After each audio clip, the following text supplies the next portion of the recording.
Hey everyone, Charles here. And first of all, thank you for stopping by my podcast. If this show inspires you, makes you think, or gives you that courage to jump into action, please help by donating to this show. Click the link in the description and donate. Your donation helps us with production and finding great guests moving forward.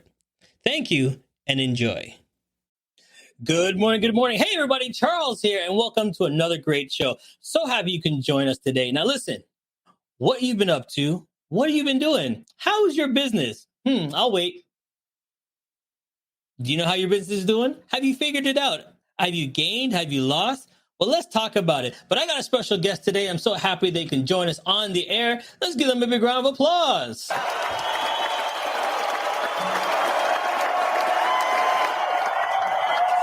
Good morning. How you doing? I'm doing really well, thank you. I'm so happy that you could be here. And it's funny, I'm going to tell everybody little secrets. And I found you on a platform. And then what caught me was the smile. I'm like, okay, I just got to check her out. All right, what's going on? Found out you're doing a lot of great things. And there's the beautiful smile. I'm glad you could be on our show. So tell everybody where you're calling in from. I am living in Jacksonville, Florida right now by way of Atlanta, Georgia.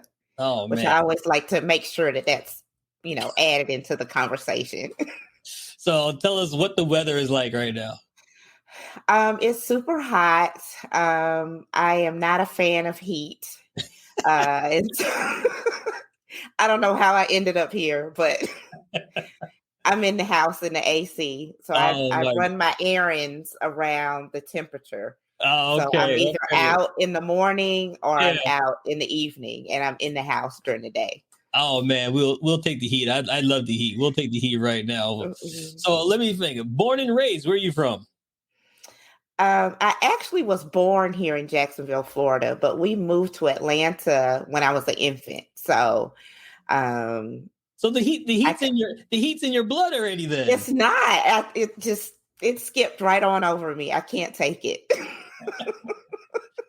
All right. So growing up, tell us a little bit about your childhood. Like, what was the little girl in you doing? What were you dreaming of becoming? So I grew up in Atlanta, have lived all over Atlanta in all different cities in Atlanta, mainly from College Park, which is where the airport is, if you're familiar with Atlanta. As a little girl, ironically, my big dream was to be either a nurse practitioner or to be a physician assistant.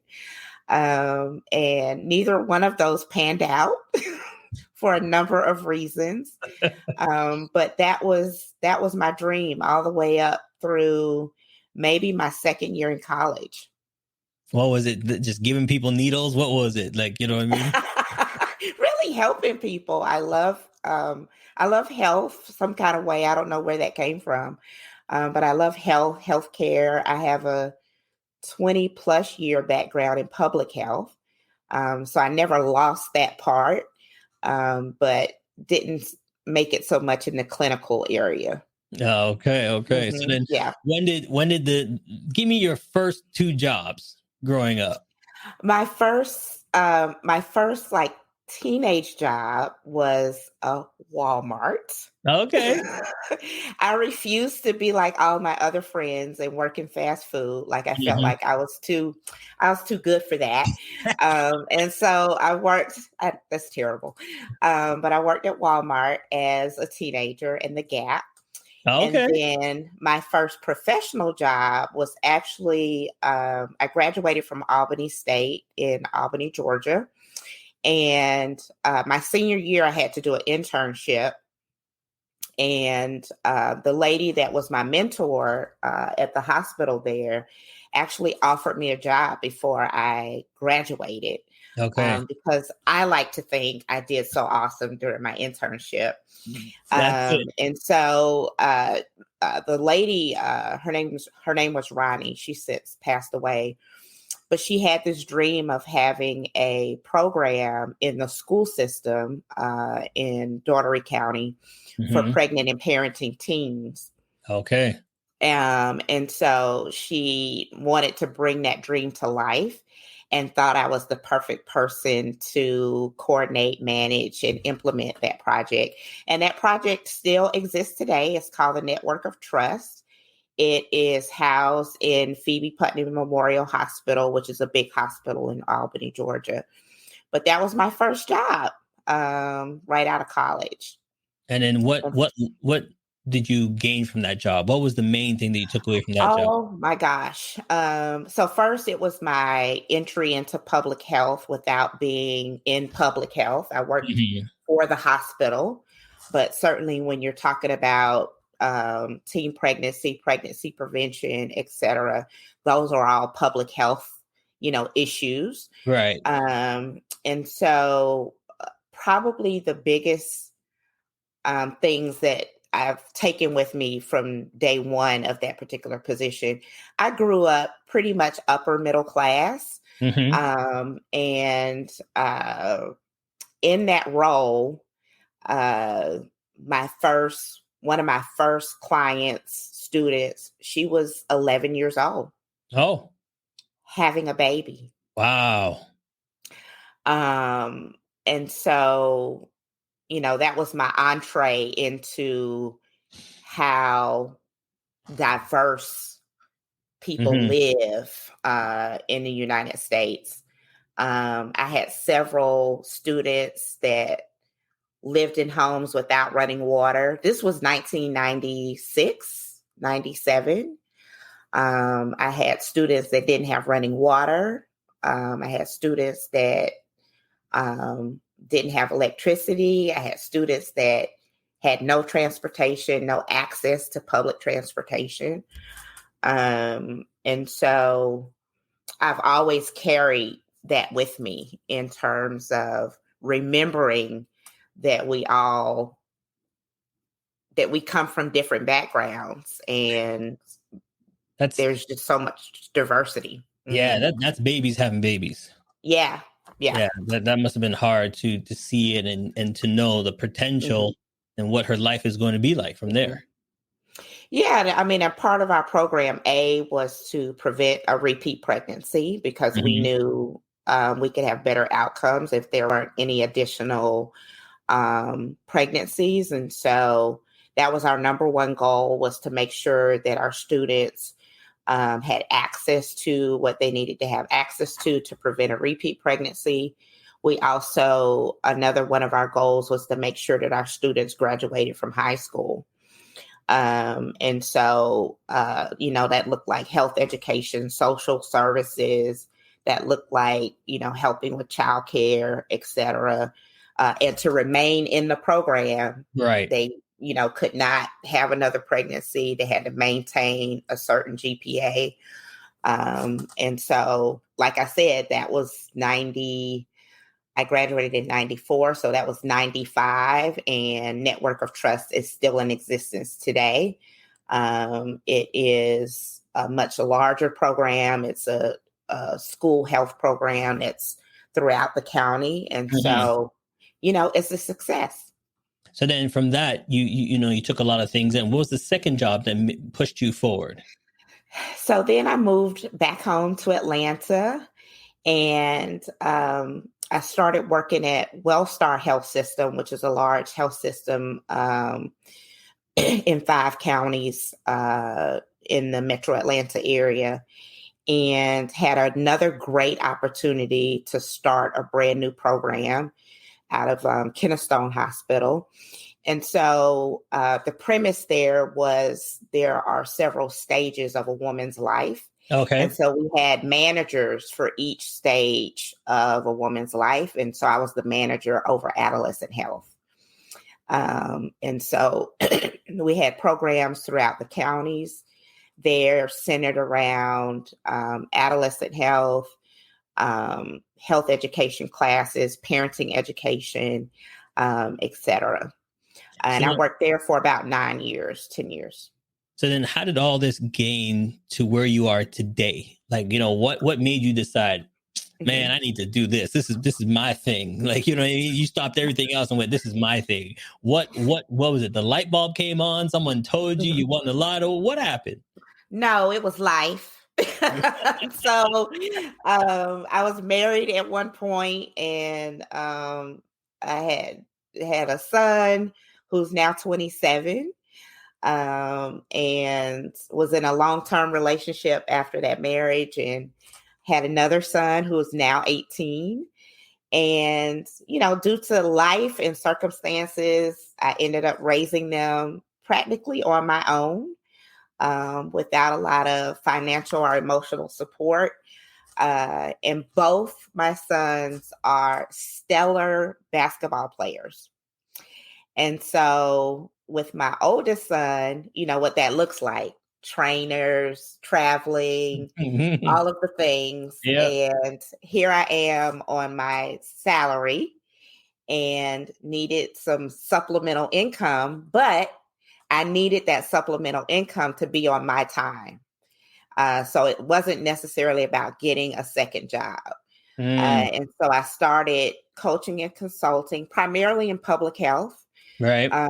helping health departments create strategy and programs around adolescent health and wellness, youth development, teen pregnancy prevention, etc. And I use that money to supplement my income, so that, we could still do things as if we were a two-parent household. Right. Right. So we traveled, we, ate pretty well for the most part, kept the lights on. We had gas in the car, etc. And so my business is going on 17 years old. Okay. And it was born out of really just a necessity to be able to supplement my income as a single mom. Right. So then what do you do for others now that you train, that you help? What do you do for others? Yeah. So I help solopreneurs to increase their traffic, leads, and sales, which is the heartbeat of any sort of successful, profitable business.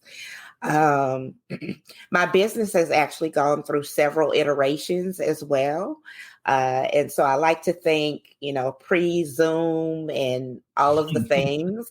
I did a lot of traveling as a coach and consultant, working with governmental agencies, faith-based organizations, nonprofits, whoever needed help with strategy planning, community health work, if they needed curriculum training.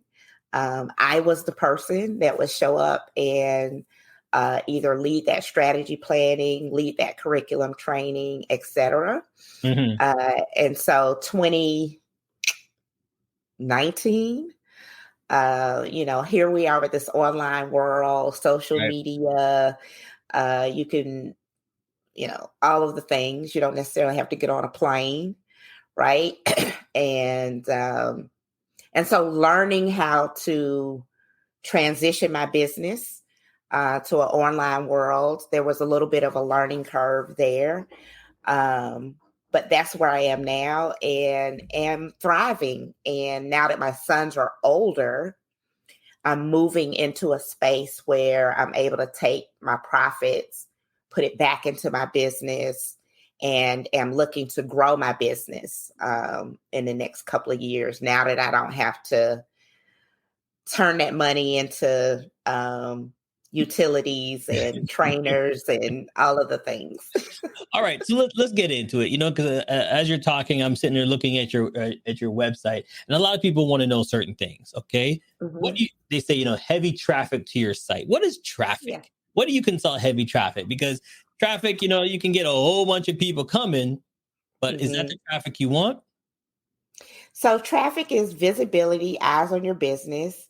And so you do want to make sure that you do have the right eyes on your business, the right types of people coming to your sites that are interested in your products and services, and they want to buy. And so that is part of the process, in terms of when you get into, making leaps in sales. Part of that is learning how to attract the right people. But one of the things that, solopreneurs, entrepreneurs tend to rely on very heavily is what we call the social lane of traffic, And so that's social media, right? But to really increase your visibility, you want to use 4 lanes of traffic. You want to use the social lane of traffic, the search lane of traffic, the relationship lane of traffic, and paid traffic. And so most people tend to do okay with the social lane of traffic, but when it comes to those other 3 lanes of traffic, they have a little bit of a learning curve. And so that is one of the sort of gems, pillars of my coaching program, is learning how to use those 4 lanes of traffic versus just the one. Yeah, because like in real life, when we get into a traffic jam, we just get fed up. Right, right. We don't want to switch lanes. We don't want to move over. We don't even want anybody in. Okay. Right. We're We on. just want to know, why is it this? Yes. That's it. Yes. That's it. Mm-hmm. All right. So we're going to get into that a little bit more, but let's find out a little bit more of you and have some fun. Here we go. It's time for rapid fire. This is a quick game we play just to get to know you a little bit more. You're going to get 2 minutes on the clock. You can hear some music in the background, and you're going to give me A, B, C, or D. And those are the questions I ask you. You can answer the questions, but remember, you only got 2 minutes on the clock to get all the answers out before the horn goes off. So give me A, B, C, or D. Which one would you like? D, because I'm a Delta. I knew that. I knew that was coming somewhere. When you told me the school, I said, I knew that was coming somewhere. All right. Here we go. You're going to see 2 minutes on the clock. After the music starts, you got 2 minutes. The first question is coming up. All right. There's the music. And your 2 minutes starts now. There it is. If you could be any animal, what would it be and why? An elephant, because I'm a Delta.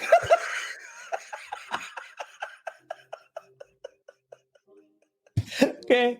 What is the weirdest thing you've ever eaten?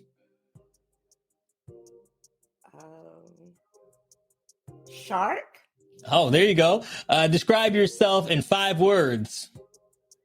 Funny, smart, nerdy, funny, fun, smart. You said that twice. All right, moving on. Tell me the nickname your parents used to call you when you were a little girl. My granddad used to call me Andy, and he's the only person. Nobody else can say that. There you go. Okay. What is your favorite childhood memory? Being a cheerleader and drill team. Okay. What's something you do not like? Heat. Got that one. What is your favorite flower? Hydrangeas. Okay. From 1 to 10, how good are you of keeping a secret? 10 being really good. Yeah. 10. All right. What is your best feature? My sense of humor. I was going to think that smile of yours. Okay. And when were you happiest?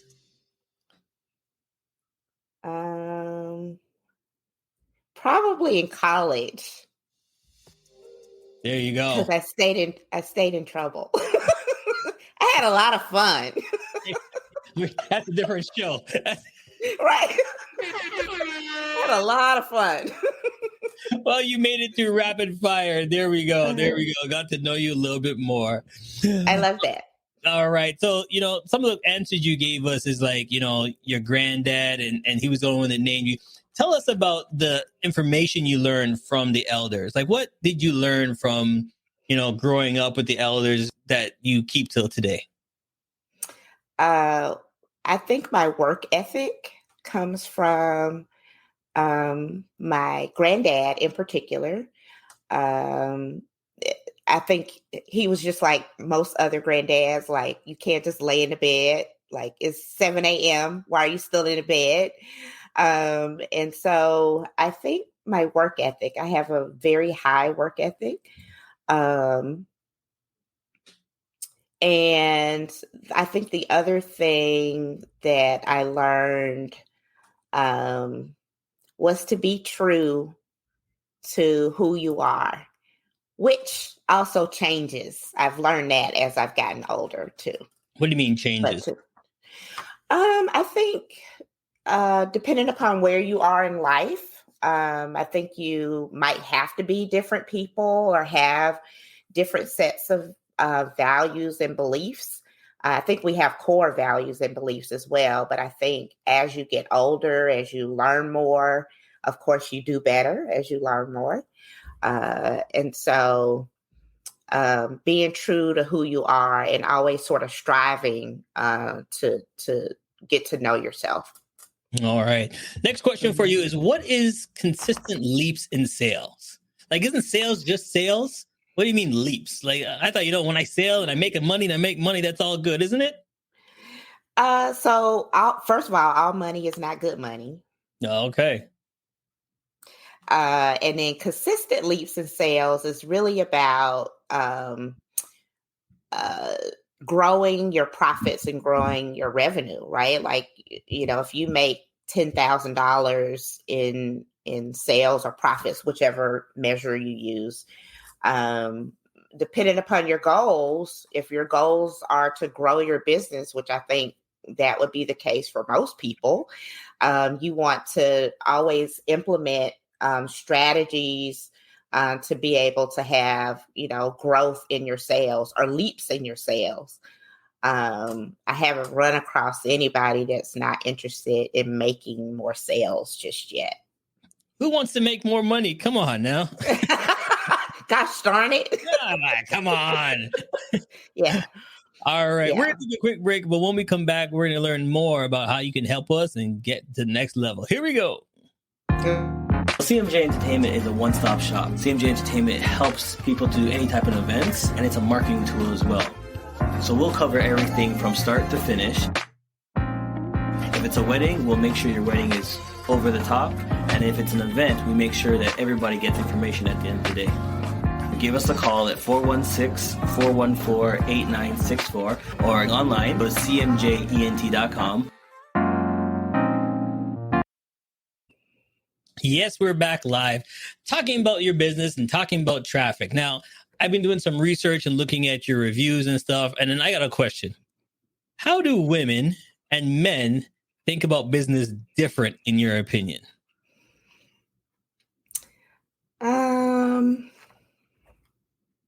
I think women think about business more holistically. And so that means, at least in my opinion, I think women think about their business and their business being able to serve more than their bank account. I think they look at business as a way to perhaps serve their family, to perhaps serve their community, to perhaps serve the causes and things that they care about.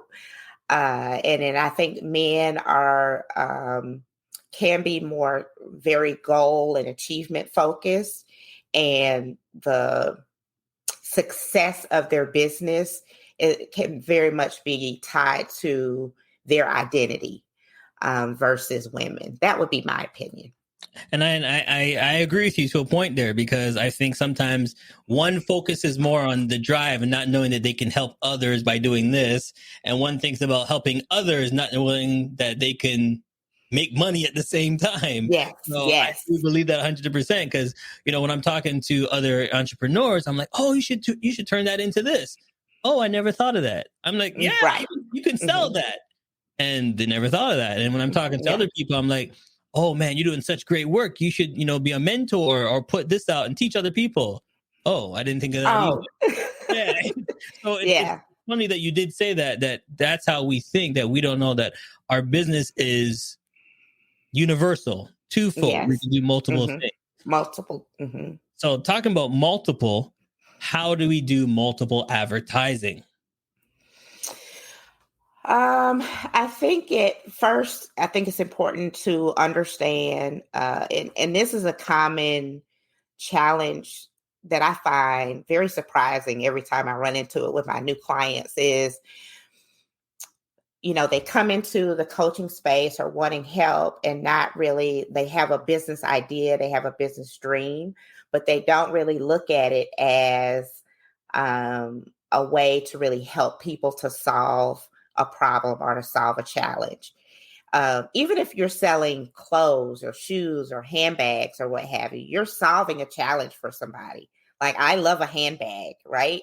And so if you have a great store full of handbags, you're making it easy for me to come to a store and find what I want pretty easily.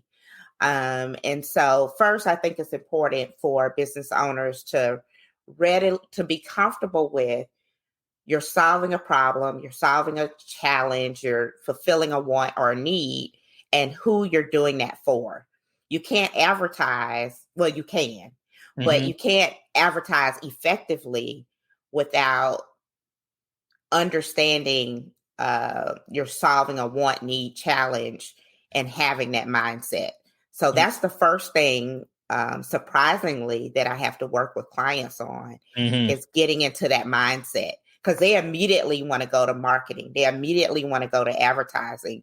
And they immediately think that that's going to solve their problems. When no, the origin of your issue is you're not really comfortable, maybe mindset-wise or strategy-wise, that you're solving a want or need. And then that causes your copy and your language not to resonate with people. And so we can't necessarily jump right to advertising. You have to first recognize. Well, I'll put my hand up because was me. That was me. Oh. That was me. Because when you first start, years ago when I first opened up my business, someone like yourself said, all right, so who are you selling to? What's your client? Everybody. Everybody. And that's what everybody says. Who you're selling to? Everyone. Well, who's your client base? Everyone. It's like, until I learned that, no, you have a certain niche, certain person you need to focus on to sell that one person. That's who you're looking for, because not everybody is your client. Not everybody wants your service. And like you said, the handbag, I ain't looking for no handbag. So right. So we're not gonna talk to you, Charles. We're not gonna advertise to you. No, and it's wasting your time and your money. So definitely want to add to that 100%. I think you're absolutely correct. Once I learned who I'm advertising to and who this is for, then the money started coming in. Then the clients start coming in. All right. Now, one more thing I want to talk to you about is the client. More customers, talking to that client. How do you keep a client? How do I keep a client, or how do I help my clients keep a client? I'm asking you. This is a personal one. How do you personally keep a client? First of all, I keep a client because I think that it totally comes across. I am super obsessed with other people being successful. Like, I truly mean that, like, in my DNA. And so when I'm working with people, I believe in going above and beyond in terms of helping people to be able to reach their goals, reach their dreams. That's number one. Number two, I think what helps me to keep clients is I've had such a wide variety of experiences.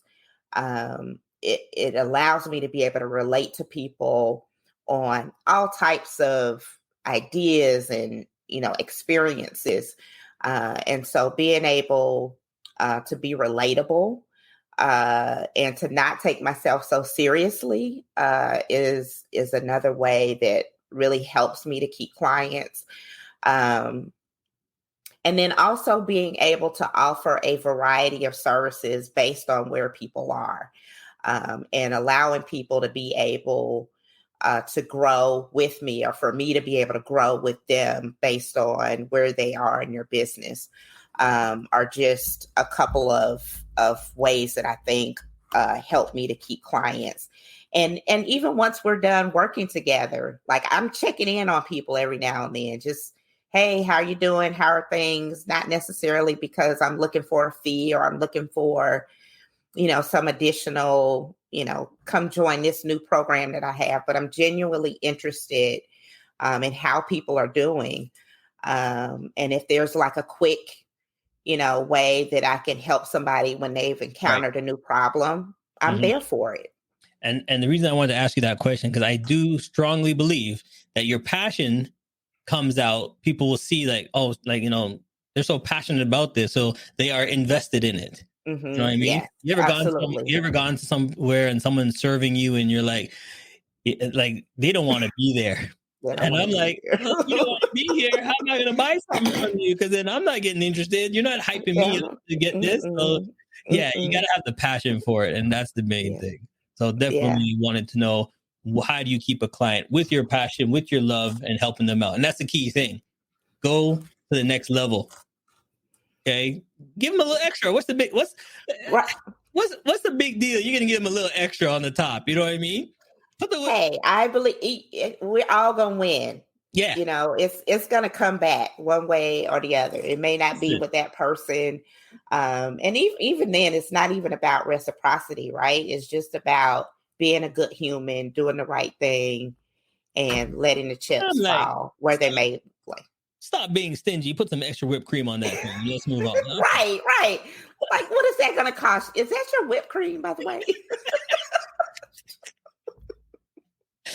Some back demons just came out. All right. Put some extra whipped cream on it. All right. In life, that's what I call it. Extra whipped cream. Help somebody out. All right. All right. Let's have some more fun. It is now time for Pick 3.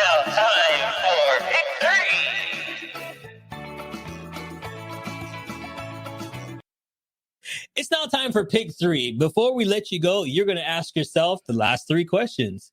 So give me 3 numbers between 1 and 13, and those are the questions I'm going to ask you.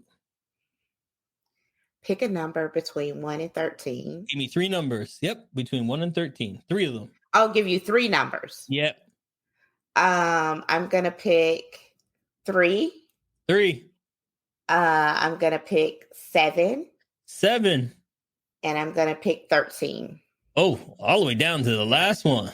Okay. Mm-hmm. All right. Question number 3. What advice would you give someone pursuing a similar career to yours?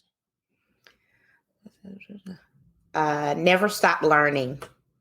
Never stop learning. Okay. Mm-hmm. Number 7. What's one myth about your industry that you want to squash right now? This is your opportunity to let everybody know it does not work like that. No, I do not get paid like that. No. What myth do you want to squash right now? One myth. I think that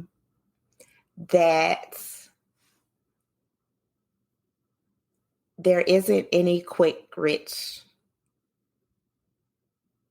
way. Oh, so what do you mean? You don't just put your thing on Facebook and automatically come rolling in?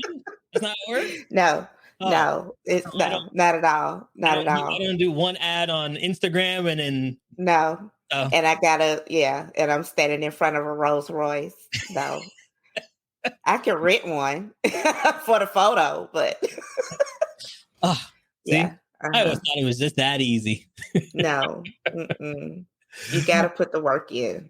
All right. What other 3 podcasts would you recommend to the audience and why? Or it could be books or any other social that you think would help. I might do like a hodgepodge. So I love Side Hustle Pro. That's a podcast. I love I can't remember the name of the book, but it's by Seth Godin. He's in marketing. I think he has a couple of books out, but I love his stuff. And I want to say the name of the book is The Big Leap, but it's got a fishbowl and it's got the fish jumping over into the other fishbowl. I think it's called The Big Leap. I read stuff and I'm terrible. All right, people. I think it's called The Big Leap. If you're watching or you're listening and you know which bowl with the fish and it's leaping or something.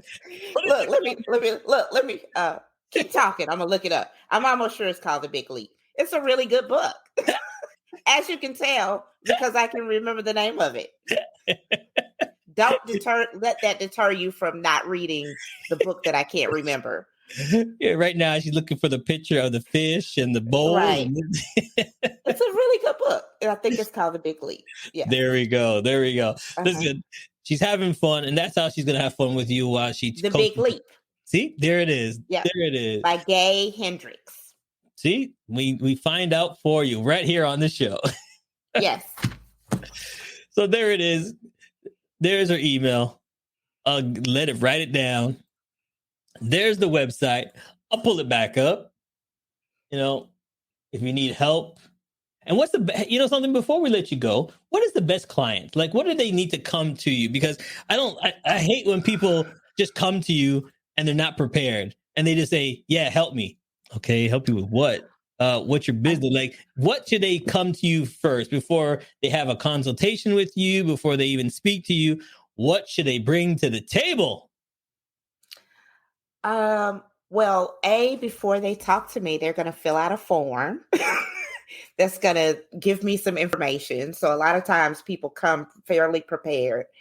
But I will say, when it comes to being a client, what's super important is motivation and willingness to put in the work. Like, I will gladly take your money. Right? I will. Thank you for hiring me. Yep. But I genuinely, like, what I am teaching you will genuinely teach you how to have a successful business. Oh, wait. And I'm confused. So you don't do it for us? You don't just do everything for us and we just say, hey, you do it? I've done a lot of it for you, and you can watch and consume and use the workbooks, and you can come to coaching sessions. And at the end of the day, whose business is it? It is your business. And exactly. When you work with me, you have what you need to be successful. Yeah. We cover mindset, we cover managing your money, all of the things. And so I find it funny that people come to coaching and then they expect the coaches to do everything for them. Mm-hmm. You know what I mean? It's not. It doesn't work like that. This is your business. If I could take it to a sports analogy, the coach is there to run the plays, tell you what to do. You're the athlete. You're the athlete of the team. You're the athlete of the business. You got to go out and do what you do best and score. We can only help you out to a certain level, but you got to go out and finish. Get that touchdown. Right. So remember, when you're coming out, this is your business. You need to make sure that you do 100%. So 100%. And you can win. You can win. You really can win.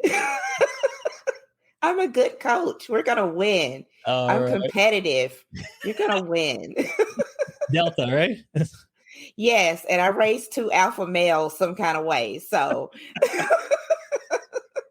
Well, I don't usually do this, but before we let you go, any shout outs you want to do? Because I know it's coming. Go ahead. I would like to give a shout out to the greatest sorority of all time, Delta Sigma Theta, Delta Rho, Spring 94. Oh! Thanks. If I didn't do it, everybody would have killed me. I'm like, let her do it. Let her do it. Just let her do it. Listen, This has been a great show. This has been fun. Thank you so much for teaching us and letting us learn. And if you want to learn more, please reach out. Now, I always say this. You didn't have to watch, but I'm so glad that you did. Question for you. Who is driving your business? We talked about it. You're on the highway. Who's going to make the left? Who's going to make the right? Who's going to draw the brakes and step on the gas? It's all up to you. If you want more information, give her a call. Thanks for watching, everybody. We'll see you next time. Thank you. Hey, hope you had a great time listening to the show. If you think I did a great job, please buy me a coffee. I still got a lot of work to do. We would love to hear from you, your feedback, so please click the link and leave us a review.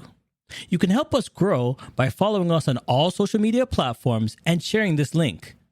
Once again, it's time for you to jump. Success is waiting.